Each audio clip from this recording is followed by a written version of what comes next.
My name is James Corey. I'm a librarian here at the Thomas Usloff Business Center, right in the heart of New York City on Fifth Avenue and East 40th Street.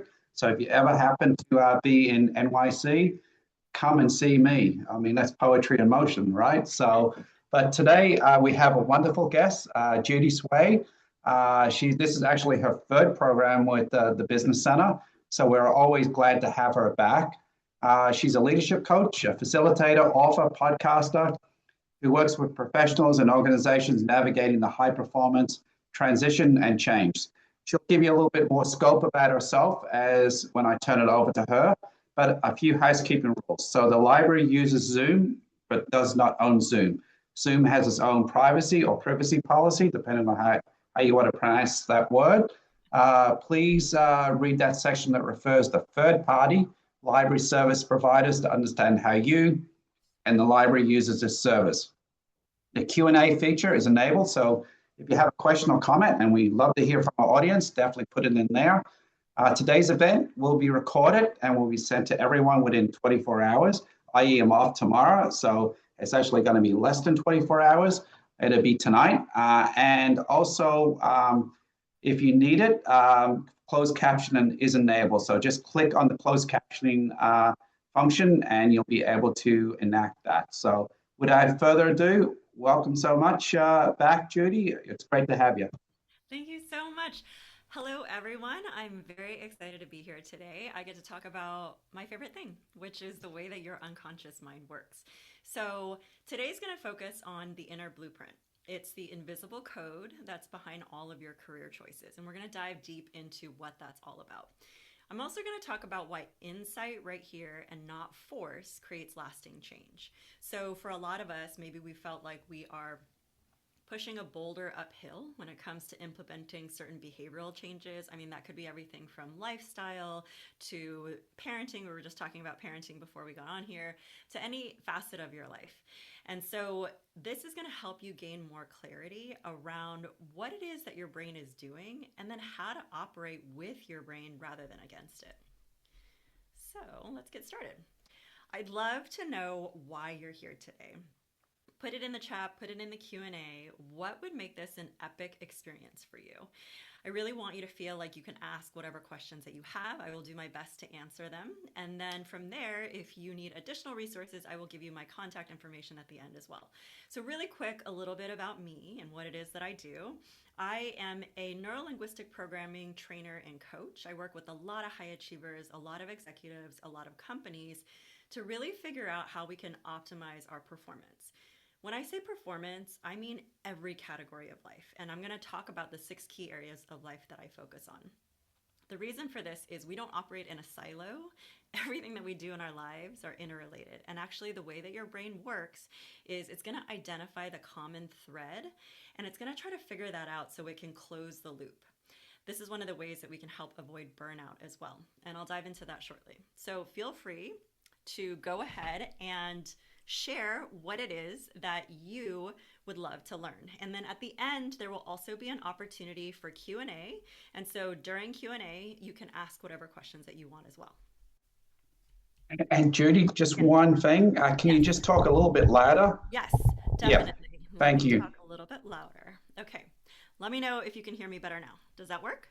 Yeah, a little bit better. A Thank little you. bit better? Here, let's see if I can move the microphone a little bit closer too. Is that better? Okay, that's better. Yeah, Okay. perfect. All right. Thank you. So, yes, definitely. Thank you for asking. All right. So, I want to know when it comes to career, have you experienced where effort no longer works? I worked with a lot of people in different transition phases, whether they've just sold a company, whether they've lost a job, whether they've been in a period of seeking a new opportunity and haven't been able to find that right opportunity. There's a lot of different phases that you can be in. So, have you found that you've experienced where effort no longer works? Maybe the effort that you were doing before did work and it's just not seeming to get you the results that you want now. Are you successful but tired?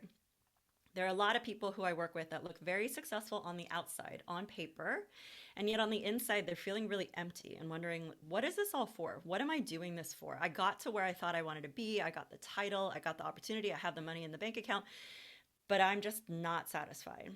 or that something feels off, even though you think it's supposed to look right. You've worked really hard to achieve this goal that you set for yourself, but it's not bringing you the kind of satisfaction that you thought you were going to have.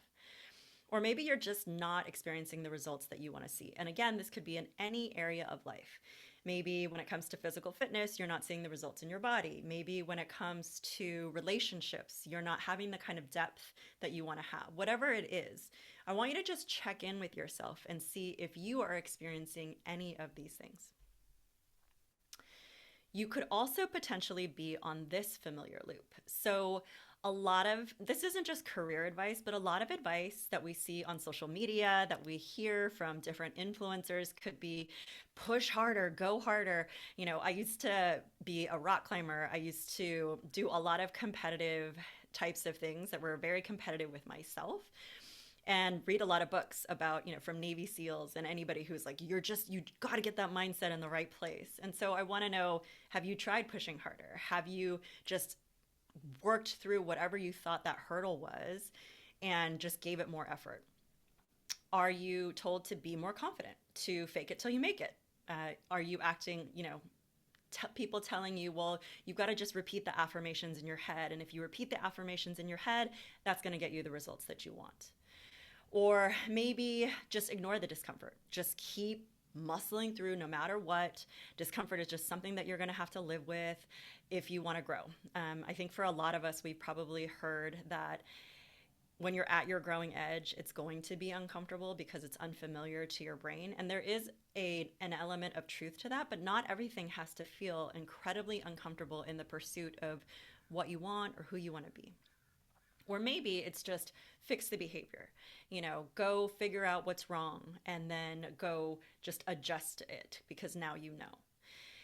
But perhaps you've tried all of these different things, every technique, every tool, every book that you've read, every podcast that you've listened to, every summit that you signed up for, and you're still experiencing the patterns. Or you find that the advice just doesn't fit. Each one of us, we're designed differently. We have all of these lived experiences that are completely different. So one person's piece of advice may have worked for them, which is amazing. And yet when we try it on and when we try to do it, it doesn't actually get us the same result. So I'm going to tell you that a lot of the things that we know and that we've learned throughout our lives as we've become adults, that it's all designed to address the symptom rather than the source. So what I'm going to talk to you about today is what's happening at the source. Where is that invisible code coming from? Right now, if it's not a motivation issue, if you have all of the gusto inside and all of the drive and the desire to keep on keeping on, then what is actually happening? So what we're going to explore today is the pattern problem. This is why repeating behaviors aren't about lack of motivation. It's not about discipline. It's not about thinking your way out of it. The hidden system. So there's an undercurrent of programming, or what I call in NLP a strategy, that's running all of the time. And we'll dive into that a little bit more. Real-time recognition. So the best place to create and enact change is right here, right now.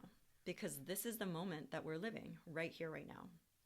I invite you right here, right now, to just take a deep breath. Just breathe in and breathe out. So just notice what happens when you just take one deep breath.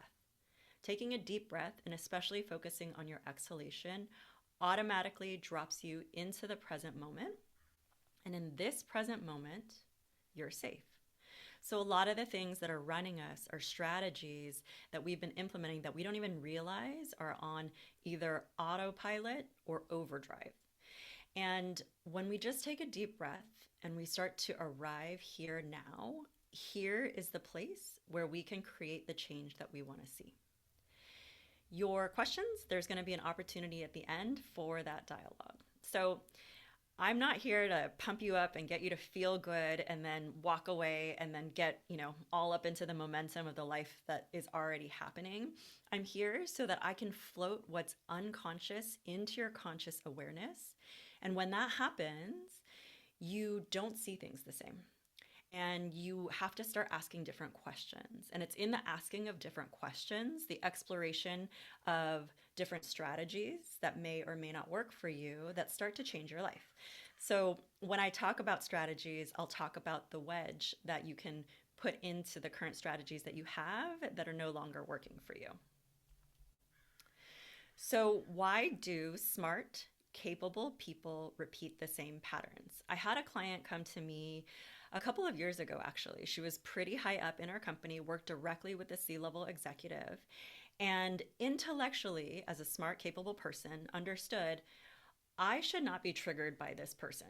They've done nothing to make me feel a certain way. It's just that this person reminds me of my father. And because of that, then I get triggered. But my smart, intellectual self understands that shouldn't be the case. This is not the same situation as when I was young. And yet, couldn't outrun, outpace, outlearn, outperform that trigger response. So because we worked at the identity level and really cleared all the baggage and helped her unconscious mind understand what it was doing and how it was not actually serving her, just the next day, she was able, after we did some release work, she was able to email me and tell me, I have no issues with him whatsoever now. And in fact, we have to take a business trip together. Totally fine being in the same room as him. Whereas before, if he sent her an email, she would automatically, immediately start looping through worrying thoughts and anxiety. So the real question, it's not about lack of discipline or intelligence or even ambition. There's an internal structure that your brain is operating on. So this is a set of rules that was written so long ago that you don't even realize that they exist anymore. It's just your natural part of being. And this structure operates below the conscious awareness. So when my clients come to me, they are aware of certain presenting problems in their life. They can see different examples of it happening. You know, maybe they keep getting into the same argument, or maybe they're just not being able to, they're just very frustrated with their kids and they've tried all of the different parental guidelines or suggestions that and advice that they've been given. So they're aware and they can identify that. And then maybe they can even go a little bit deeper and say, well, I know it's because of this. I know that, you know, when it comes to parenting, this is the way that I was parented. And so I can see where that pattern is coming from. But then there's something underneath that. And that is what I work to help you understand. Because when you can get to that greater problem, what's at the root of all of these presenting problems and then all of the examples of the problems, when you can address the root, everything else falls away. And that's why this work can be so impactful and so quick. This is about updating that internal operating system. And then when you understand that, everything else changes. So what is everything that I'm talking about rooted in? I mentioned NLP. What is NLP? And you're going to get a copy of this deck afterwards, so you'll be able to peruse this more if you want. I like to make sure that I have some slides with a lot of information for people who love to read, and then some slides with more visuals for people who just want to listen. So neurolinguistic programming is all about the language that you're using to communicate with yourself and then with the external world.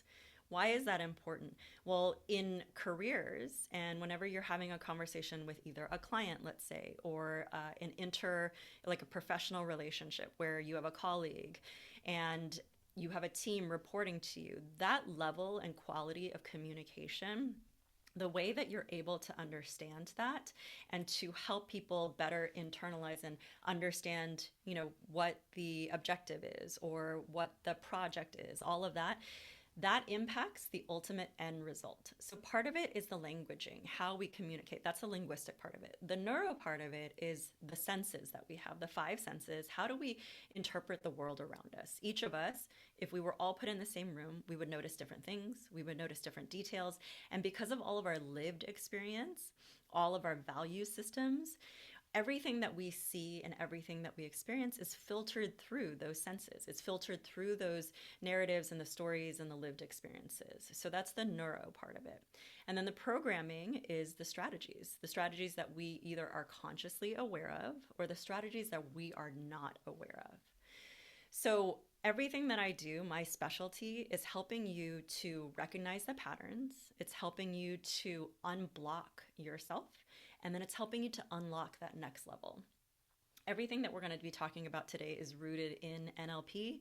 It's what Tony Robbins does, and he's actually been talking about it a lot recently because he's been promoting a new summit, and it's all about identity level work, and there's a reason for that. So, unlocking your potential is about identifying those hidden patterns, unblocking your unconscious mind, reprogramming, creating new strategies, and then having tools because life is going to continue to happen. How are you going to be able to navigate life in the ways that you want to get the results that you want to see? Okay, so now we're going to go into what your inner blueprint is all about. Very early in life, and psychology has shown this, usually before the age of 7, or if you go back even earlier, intergenerational. So we've inherited a lot of the experiences from the people who came before us. And so that's in our DNA. It's somehow programmed in our wiring, our neurology. So everything that you experienced from an early age impacted these different elements of your understanding of the world, what you need from it, what you want from it. And so whenever I work with a client, I used to be a yoga teacher and a Reiki practitioner. And so I worked with a lot of people to get your nervous system regulated. Until you feel safe, it's going to be really hard for you to do any of the personal development work, to go to the depth that you want to go to. It's going to be hard to have interpersonal relationships. It's going to be hard to live your full potential because you are constantly seeking that sense of safety and security. Without safety and security, we are just really having a hard time even getting to that next level. So the baseline is to get your nervous system to feel safe. Safe boundaries, what feels safe and what triggers alarms. So again, remember, these are things that you experience from a very young age. When I work with clients, I ask often, what's the earliest memory that you have? And even if you can't remember exactly what that memory is, your unconscious mind has it stored somewhere. So it might serve you up a metaphor, an image, a story. And a lot of clients will say, well, I don't know if this is true, or I don't know why I'm thinking about this, but this is what's coming up for me. And there's a reason for that. So I like to say that in every single second, you are being bombarded by 2 to 11 million bits of information, 2 to 11 million bits every single second. Your conscious mind can only take in 126 bits of that. 126 versus 2 to 11 million bits. Where is all the rest of that information going? All the information scientists have shown that we're taking in through our eyes, all of the information we're taking in through our ears, all the sensory experiences, where is that information going? It's going into your unconscious mind. So a lot of times you may not realize where a feeling is coming from. And part of it, that kind of gut feeling that you sometimes get, it often comes from what the unconscious mind has stored or perceived that your conscious mind doesn't have awareness of. And so I want you to just think about that for a second. When it comes to after we've established safety, what's next is success definition. How is achievement measured and validated? I also want you to just take a moment to ask yourself, is that definition of success coming from me, my choices, my desires, or is that coming from what I picked up from my family of origin, from the school that I went to, from the social circles that I participated with, from my culture, from society? And so thinking about that and asking yourself, where does this desire and this drive to achieve come from, and what you're looking to achieve? Pressure response. So I would always tell people that the real yoga happens when you're off the four corners of your mat. I used to go to therapy. My therapist said to me, the real therapy happens when you're out of the four corners of the office. Why? Because when you're in a contained experience, in a contained situation, it's kind of easy or easier for you to have the choice response that you want to have. But when life happens in unexpected ways, when you have to pivot, when your buttons get pressed, that's when you know what is really important to you. That's when you know when you have wounds that need to be healed. That's when you know a lot of the character that comes out, because that's what the default mode is. And then completion point. How do you know when something's done? For anybody who's ever experienced burnout, one of the reasons that we experience burnout is because we don't give ourselves an opportunity to know when we're done. We don't signal to our unconscious mind, you did a good job, great job achieving this. Instead, for a lot of us, especially if you're a high achiever, you move the goalpost. And so there's this always feeling of like incomplete energy. And so in NLP, I always tell clients, celebrate at 90%. Use the last 10% as the starting 10% for your next goal. Why is that important? Because you're training your unconscious mind to understand you did it. Good job. We made progress. We got to this point. We're not done. I work out on the Peloton, and Jess Sims always says you are a masterpiece and a work in progress at the same time. So you can take that last 10% and you use it as the starting 10%. And then your motivation is always there. You are always moving towards what it is that you want. Your motivation will always be stronger if it's moving towards something that you want as opposed to moving away from something that you don't. So these are elements of your inner blueprint, your unconscious patterns that formed very early in life. The great news and the messaging that I just submitted my manuscript to my publisher yesterday, late at night, and one of the things that are the key takeaway messages is it's never too late to have a happy childhood. And I say this because if you can give your unconscious mind an opportunity to process the positive learnings or the learnings that came about from challenging situations, you reframe the situation. You get to see it in a different light. Perhaps you get to see it with a bit more gratitude, a bit more understanding, a bit more compassion, or even just inner peace and acceptance. So all of that is part of what it is that your unconscious mind can do. And I can say from personal experience, the techniques that I use, I've used on myself, the ones that I use with clients, and they have profoundly changed my life forever and ever in every facet of my life, completely different. So I want to share as well, I mentioned earlier when we got started that there are 6 key areas of life: family, career, spirituality, relationship, physical health, personal growth, and development. We all have core values in each of these key areas of life. So one of the things that I take my clients through is a core values exercise. I want you to understand what's actually driving you. Your unconscious mind does not operate beyond the top 5 or 6 core values in each key area of life, because your values in family may be a little bit different than your values in physical health. So what I want you to understand from that is, if you haven't done a core values exercise, it's really valuable to do. And you can Google that or ChatGPT that and find out how to do that. I also do it a little bit differently. So when I take clients through this experience, I ask you to pour out in this key area of life all the things that are important to you. And then we rank it by a hierarchy. I ask them, go ahead and number these from the top most important to the least important. And then after that, I work with their unconscious mind to actually organize it, because their conscious mind is in the mix and there's a lot of value judgment. Oh, this should be more important. This should be less important. When your conscious mind kind of moves out of the way, your unconscious mind can actually reveal, this is actually what I think is important. This is what I'm actually, what I believe in. Why is that important?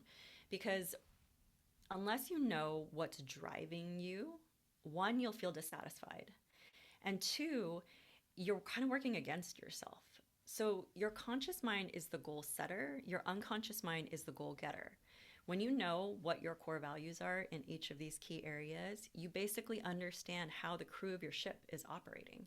So then you can set goals where the crew is aligned, rowing in that direction. If there's any sort of friction, you're not seeing the results that you want to see in your life, part of that is because you have a mismatch between what you understand your core values to be and what your unconscious mind understands those core values to be.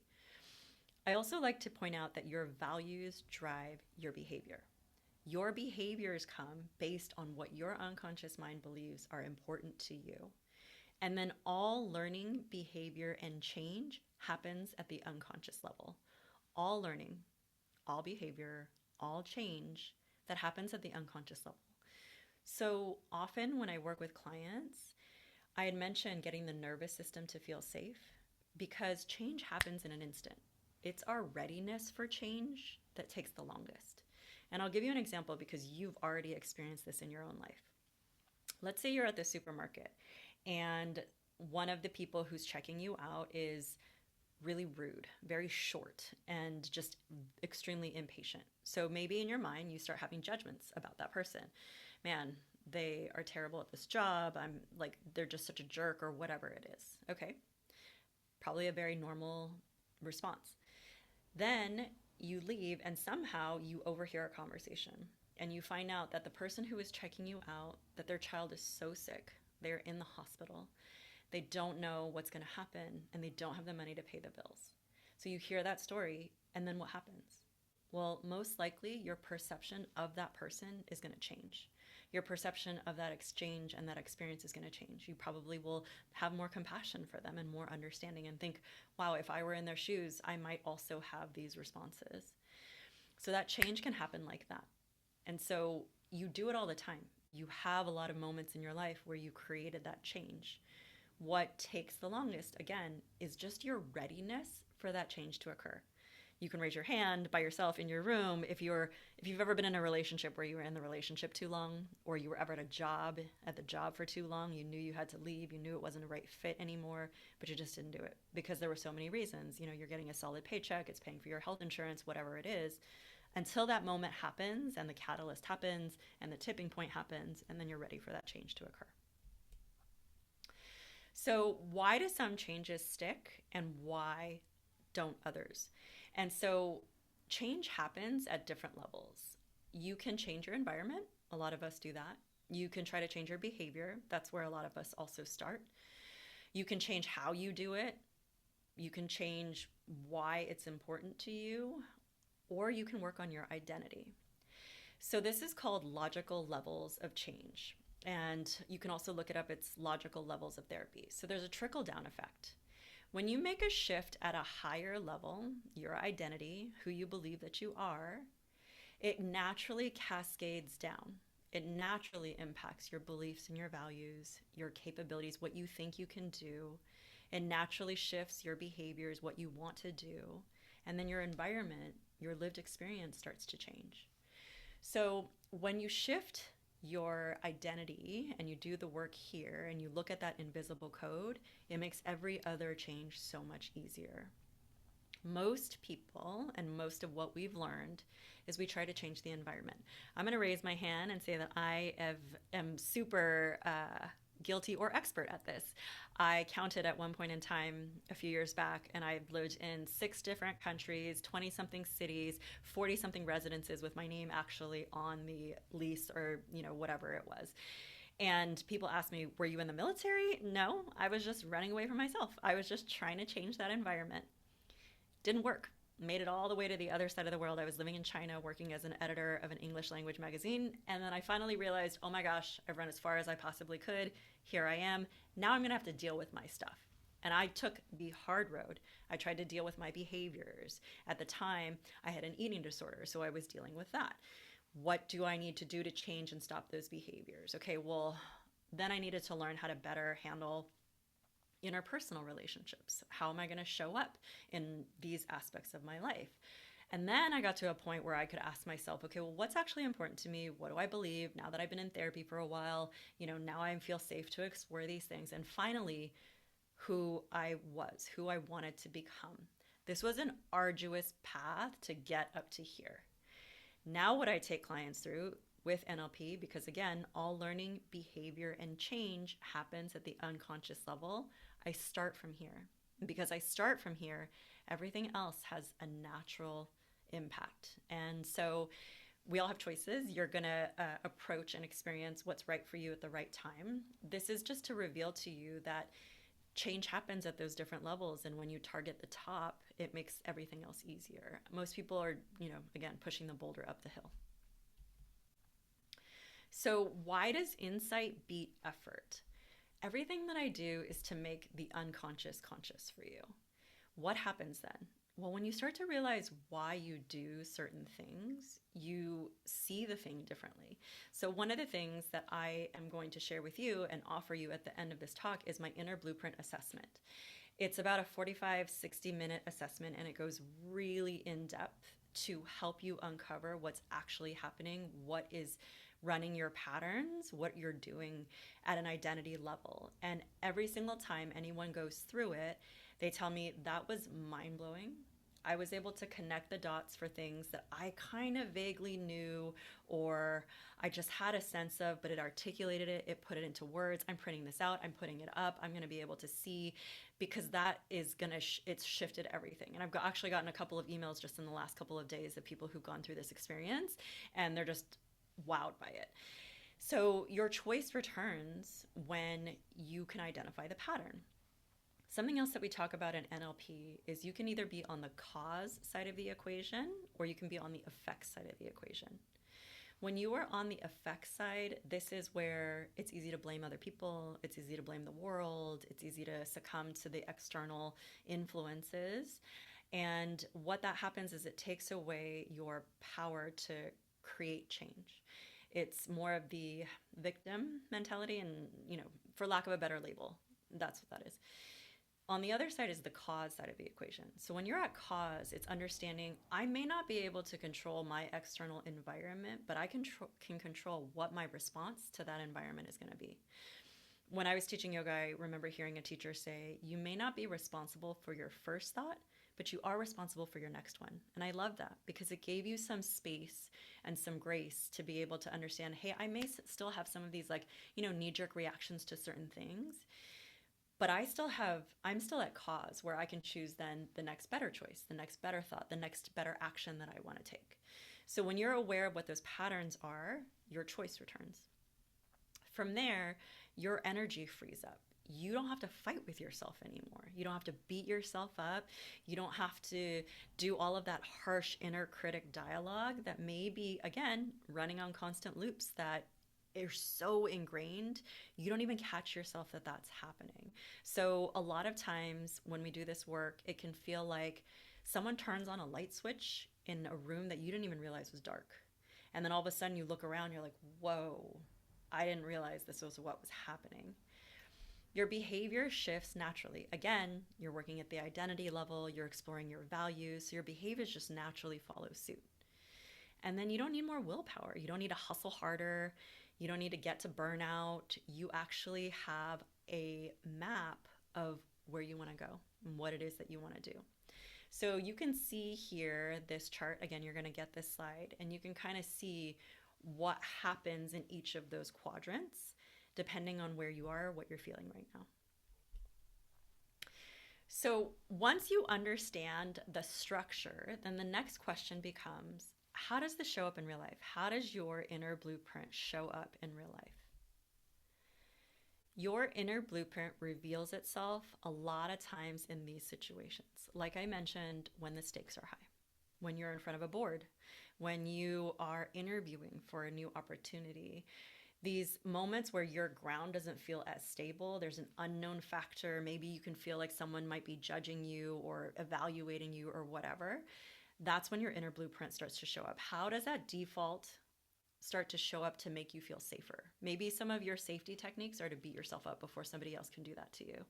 Maybe your safety techniques are, I'm going to eat a lot beforehand. I'm going to, drink, whatever it is to help me calm my nervous system. Your inner blueprint's going to show up when time is short, when you're feeling like you're hitting up against a deadline. There's a fun practice that I take clients through where I ask them when they think about their timeline, how do they orient themselves? And based on the answers that they give me, I can tell if they tend to be a personality that in NLP is called a perceiver, which is what I am, where I like to wait till the last minute until I make a decision, or if they are a judger. Again, there's not a good or bad, it's just a different, type. And the judger is the kind of person who arrives early to meetings, and if you're on time, it's almost perceived as late. So when time is short, then again, whenever your stakes get higher, when your anxiety starts to rise, your inner blueprint will reveal itself. When approval feels like it's on the line, we all want that sense of belonging. I think Brene Brown has done an amazing job of showing us what we want in what's programmed in us to belong. So anytime that approval, especially if you had, let's say, like for me, I had tiger parents growing up, that approval was everything. It was a very conditional dynamic where you have to perform in order to get the affirmation. And so I knew what approval felt like. when you are close to success or rest. So I work with a lot of people where rest feels dangerous, where if you're not going, then you don't even know like who you are, what value you bring to the table. Or when you are close to success. I mean, how many of us have sabotaged ourselves before we get the very thing that we want, the very thing that we've worked so hard for, the thing that we're asking for? So I want to help reassure you that none of these are any sort of judgments on who you are. They are just diagnostics. They're opportunities for you to see your blueprint in action. I think that's one of the reasons why people like NLP as well, is because you get to start to work with your brain to understand this isn't that there's something wrong with me. This is simply a strategy that I'm running. It's a strategy that's outdated, and I now want to update the strategy. And it just alleviates all of that personal judgment and that harshness. So here are some common inner blueprint patterns. You can read through these and see which one lands, when the ones that feel very true for you. So over-functioning, taking on more responsibility than is yours to take. A lot of us play so many different roles for very many different people. Maybe we are part of the sandwich generation. So there's people above us, there's people younger than us. There's a lot going on. We have to do it all. Or you are, again, outputting in order to prove that you're worthy, that you have something that you can contribute. How many of us don't show up to people's houses for dinner or something without like something in hand and a gift to be able to offer?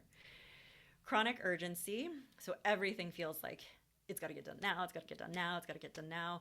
I hired a full-time person recently, and one of the things that I've had to adjust is the chronic urgency, because I have made up a bunch of, as an entrepreneur, lots of artificial deadlines in my mind, and so learning how to adjust and navigate that.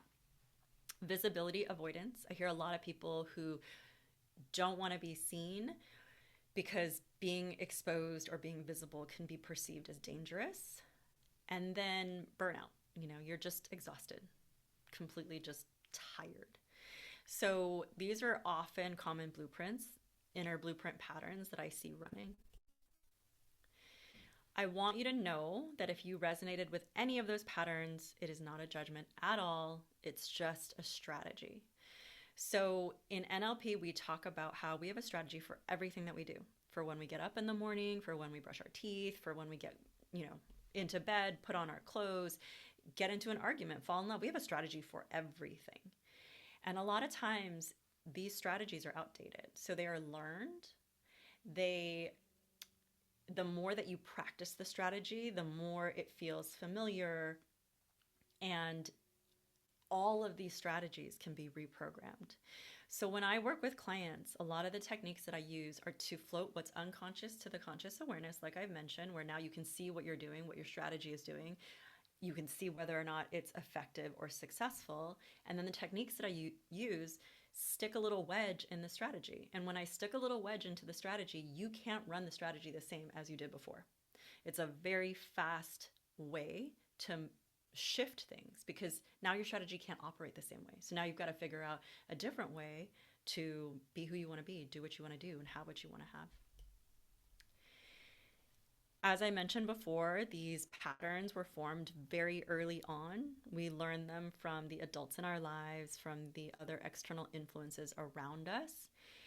And they were designed to help you stay safe, to help you feel like you belong, and then also to help you avoid disappointment. I think so many of us know what that feeling of being disappointed or feeling like a disappointment can be, whether in a small or a big way. And so we've done a lot of things to adjust to navigate that feeling.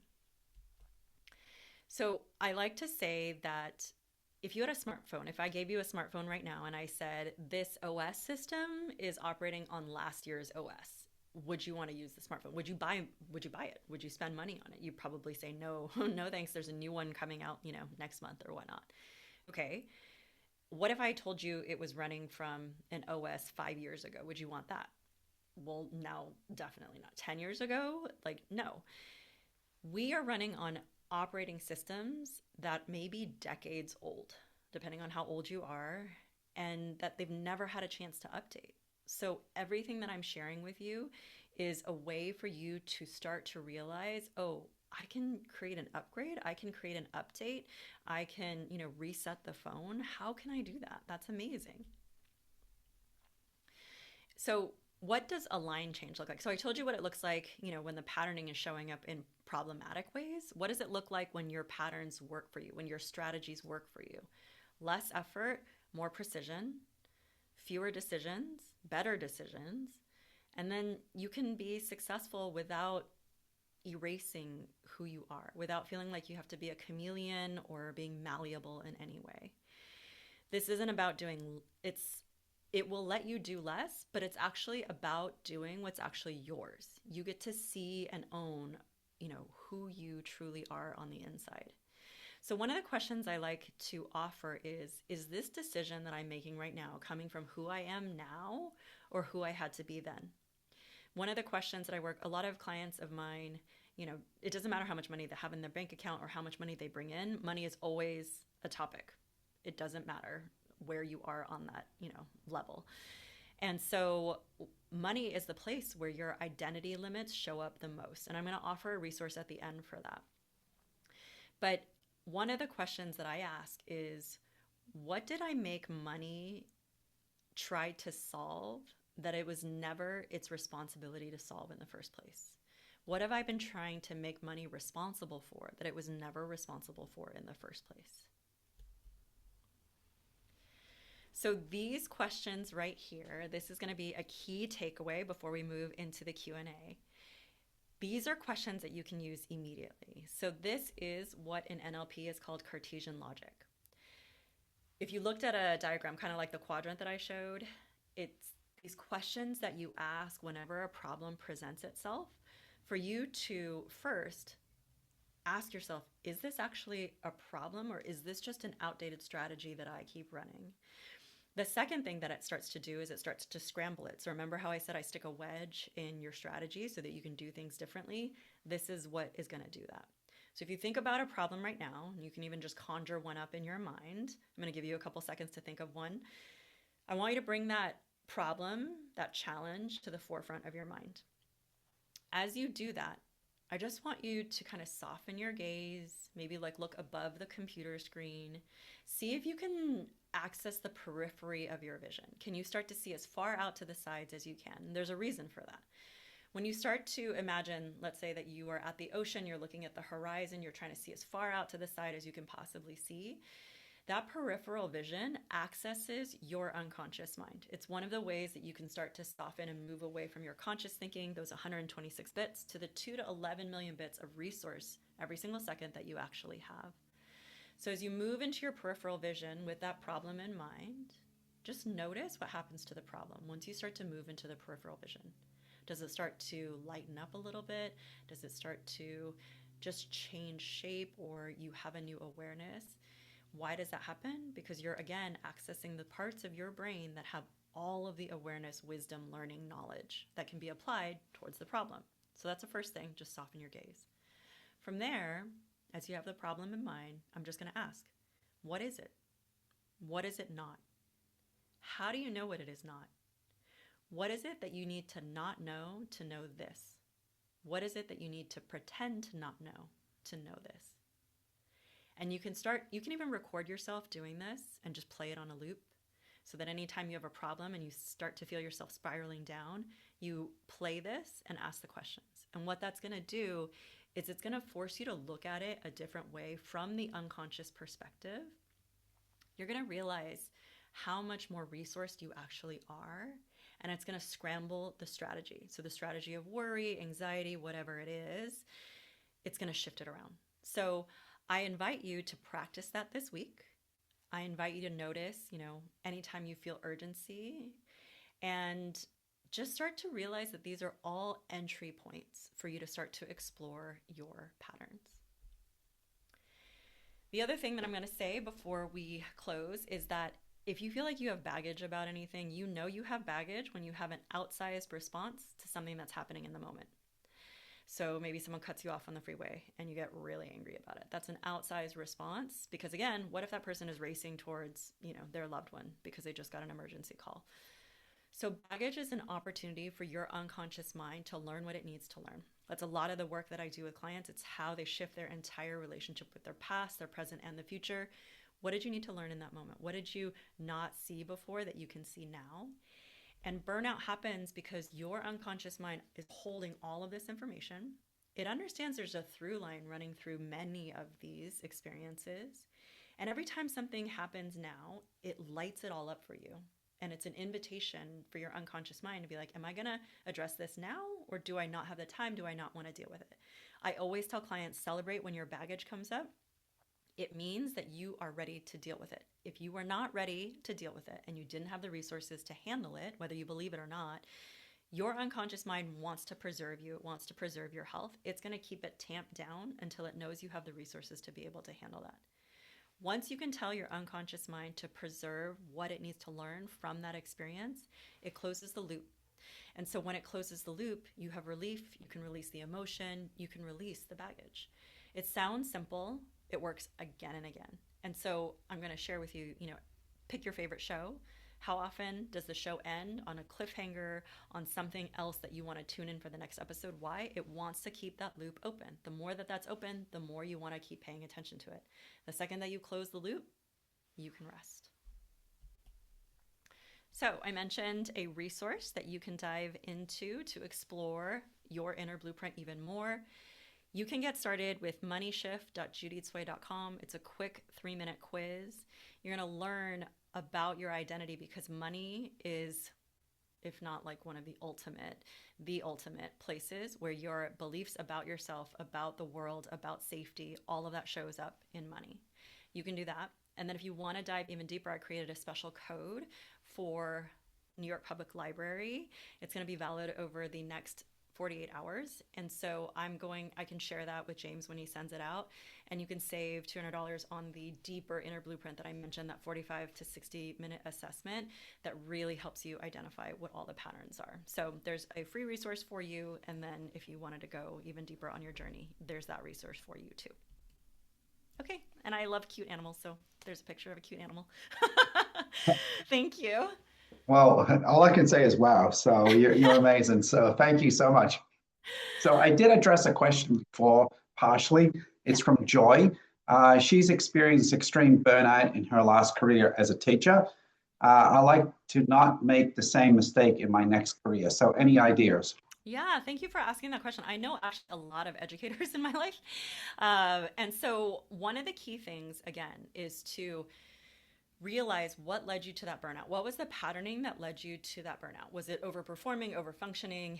Was it needing to prove your value? All of those kinds of things. So, identifying that.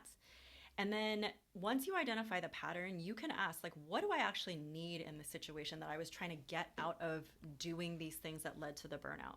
When you can figure out what that root is that you actually need, you can figure out another way to give that to yourself, and then you can avoid doing it again in the future. And so, try the quiz. It'll help you kind of see a couple of different things and connect the dots. But again, take those questions and help your unconscious mind preserve the learnings. Once it does that, it can close the loop. You will release some of the tension and the feelings around that burnout. Very good. Thank you. And how do you overcome procrastination? How to get unstuck from doing a lot of research but not taking action or finishing things? Yeah. So one of my favorite terms that I heard last year was from a fellow entrepreneur, and he's like, "I'm a huge procrastinator." And I was like, "Ooh, procrastinating. I love that." I definitely have done that as well. So one of the techniques and the tools that I use, because it's your unconscious mind, it's a strategy that you're using. It's your perception of time. So if I were to ask you right now, just to imagine, where's your past? I would imagine that you would point in a certain direction. So where's yesterday? Where is last week? Where is last month? For some of us, we would probably point behind us. And then I'll ask, where's your future? For a lot of people, they'd probably say like, oh, it's in front of me, or maybe it's like left and right. It doesn't matter. It's not like right or wrong. But then my next question would be, do you notice that it's kind of in a line, in a linear fashion? Because your unconscious mind understands it in that way. Now, is your timeline running through you? Are you in the middle of it? Or do you see it in front of you? Do you see it as separate from you? If you are in the middle of it, then you are a perceiver. You are the kind of person who is like in this time and it's part of you. So it's hard for you to differentiate like how much time you actually do have because you're in it. If you were to say like, no, it's separate from me, then you're a judger. And so you are separate from time. You have a better understanding of how it is. Your unconscious mind can actually change the timeline so that you can naturally, again, from an identity level, move it down so that you can shift it and then just naturally start to feel more inclined to take action. So I did that technique with a client, and we were about 30 minutes into the call. She needed to go clean out some storage units because she had just sold a house, but she was really procrastinating on doing it. After this technique that we did that took a couple of minutes, she was like, okay, I'm done with the call now. I need to go. So she like hung up on me to go. She was ready to do it. So that's one technique to work with your unconscious to do that. The other is to ask the questions like, what is it that you are avoiding that you know you need to do? What is it that you're pretending to not know to know that you can procrastinate? What is it? What is it doing for you? How is it serving you? You would not run a strategy unless it were doing something for you. And a lot of the times what it's doing is keeping you safe in some way. Maybe it's a visibility thing, maybe, like whatever it is. So start asking the questions. You don't need to know the answers. Just start asking the questions, and the questions are going to start to expand your awareness of what it is. Very good. Thank you. And I have one here from AA. Any tips on overcoming the fear of visibility when you go out on your own, and how you will know when you are ready to go back in corporate or a different industry after doing this identity work? Yeah, so I've definitely done that. I've left and started something, gone back to corporate, left again, all the things. So part of what it is again, just asking those questions of what is it that you are wanting? What is it that you're needing? A lot of times we think that we're going to feel better having something, having the relationship, having the job, having the money, whatever it is. We think we're going to feel better in the having of it. If you can figure out what it is that you're trying to have before, doing the action steps, it's going to get clearer. So the other thing that I'm going to say is in a lot of Western culture, we ask ourselves, what do we want to have? Okay, most of us, it's the title, it's the money, whatever it is. Okay, what do I need to do to have those things? Well, I need to go to grad school, I need to work really hard, I need to make sure I climb the corporate ladder, whatever it is. And then that's usually when people start to experience that kind of existential crisis of like, wait, who am I? What do I even care about? What are my values? This isn't as satisfying as I thought it would be, because you're going from the having to the doing to the being. In Eastern culture, you start with the being. Who do I want to be? Oh, okay, well, I want to be the kind of person who makes an impact on the world. Great. What do I need to do to have that impact? I need to talk more. I need to be more visible. I need to get out there and do more of the things because I'm passionate about, making that positive impact. Great. Then the having naturally comes from the doing, because you are always asking yourself, who do I want to be? And no matter what happens on these two things, you're always going to feel more fulfilled, because the key thing that you're trying to do is figure out, who do I want to be? And so goal setting comes from that place, and that's how you do it as opposed to this other way. Very good. Thank you. Can you go back to the previous slide? Thanks for the presentation, Annette is asking. Yes. There you go. Yes. And then James is going to send this out as well. So Yep. to have that quick link. Thank you. And AA is back again. What authors, mentors, or books books has been the most helpful or transformational, in your personal and professional life? Sorry about that. No. Being You, Changing the World by Dr. Dane here. It's all about access consciousness, which is all about asking the questions. As someone who has spent thousands upon thousands of hours as a former editor and writer and journalist and all these things, I'm very well versed in asking the questions. When you ask a question, you are able to create a different life. And I say this because any judgment that we have, any belief that we have, it is just a thought we keep thinking. And once you have a judgment or a belief, you eliminate every other possibility that this could be. So the easiest way that I can explain it is when you're little and you're crawling around and you see this object and you bump into the object. Well, then the adult around you says, oh my gosh, you hit the chair. Are you okay? Well, prior to that, you didn't know what that object was. It was just an object. But once it's labeled chair, every other possibility for what that could have been disappeared. And so this is why I encourage people to ask the questions and to just keep allowing yourself to live your way into the answers. So Access Consciousness was really great. It's not necessarily the best written, but the content and the ideas behind it are really great. And then from a logistical perspective, for all the left-brained individuals out there, the book that I just read, Buy Back Your Time, is really amazing as a business resource. If you are an entrepreneur, or if you are getting ready to hire a team, or even figuring out what your rate is when you should hire someone to help because your time is valuable, that is a great book. Very good. Thank you. And what was the name of that other book that you mentioned? Was it You Yeah. Changing the World? Being You, Changing the World Oh, by Being Dr. You. Dane here. Yeah. Okay, very good. HEER. Okay, super. And we do have another question. How do you go about automating everything? I mean, you're so busy. Do you have any sort of apps or programs to organize everything? Yeah, so definitely. When you say automate, I just want a little bit of clarification around, what avenue or what area. Are you talking about social It, media? Are it, you talking about newsletters? it says, what apps or programs do you use to help automate your business and your personal life? I mean, I just brought on a full-time person to help me with all of that, but honestly, being able to, I think it's like a more of a question of a strategic, like, what are you trying to achieve? And then it'll help you figure out what automation tools, because in every different silo or every different need, there's going to be something different around that.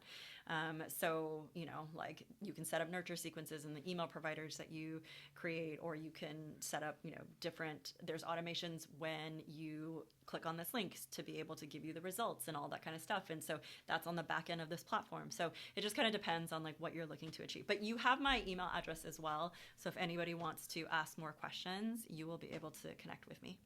Very good. And we have another question here. Do you have advice for college grads entering the workforce and how to deal with constant rejection from applications? Mm, Thank you for asking that. I'm actually working with a couple of interns right now. I think that part of it is just understanding that every no brings you closer to a yes. And you never know what all the different parts are that need to get in order and aligned for you to have the right opportunity. I can't tell you how many times that I thought that a door was closing, or, that it just wasn't working out, but it needed that time to be able to get the better thing that I needed, or the more aligned thing to show up. So even with my recent submitting the manuscript, this is 2 years delayed, and I hit more hurdles along the way. And my immediate thought was, there must be other elements, like people who need to be ready for this to be able to get me the results that I want to get. And being able to reframe, that's one of the things that NLP also shows you, is reframing shifts everything. And it helps you be able to continue to show up in the ways that you want to show up. And remember, your first thought might be a knee-jerk reaction. It's being at cause for your next thought, your next choice, your next action. That's going to be what changes your life. Definitely. And just for the record books, here at the Business Center, or well, at the New York Public Library, I should say, in this building, Starbucks Narcos Foundation Library, we have a career center. So they actually have career coaches. You should avail yourself of all the resources. They're free. There's so many great benefits. I mean, even ourselves here, we have access to contact information, company information. So when you do go into an interview, it's always good to be remembered. And the best way to be remembered, if you start spewing out facts and figures and things like that, and also leave in a positive way, you'll be remembered in a certain way, hopefully, and get the job. So I just want to say thank you for all the questions that you did answer today, Judy, as always. You're fun, so much fun as a speaker here, and we always love to have you back. And you're a tremendous resource to everybody. So Thank thank you. you. Thank you so much. Thank you for everyone who's attending. And yeah, feel free to stay connected. James, you're amazing. So when he offers that resource, I highly recommend taking him up on it. I will say one more thing. I sold a branding and marketing agency last year. And one of the key things that you can remember to make that impression is emotions sell and facts tell. So the more that you can build that rapport and connect to the person who's interviewing you, or even be able to leave that impression that James was talking about, the more that you're going to be remembered and you want to be top of mind. So remember, emotions sell and facts tell. That's the best way to finish today's program with even more advice. So thanks again, Judy. Thanks to the audience for tuning in, for all the great questions. We love to have that interaction with the folks that do tune in. And until we have Judy back again, we'll say cheerio for now from the New Yeah. York Public Library, and be well, take care, and we'll see you soon again. Thank you. Cheerio. Bye.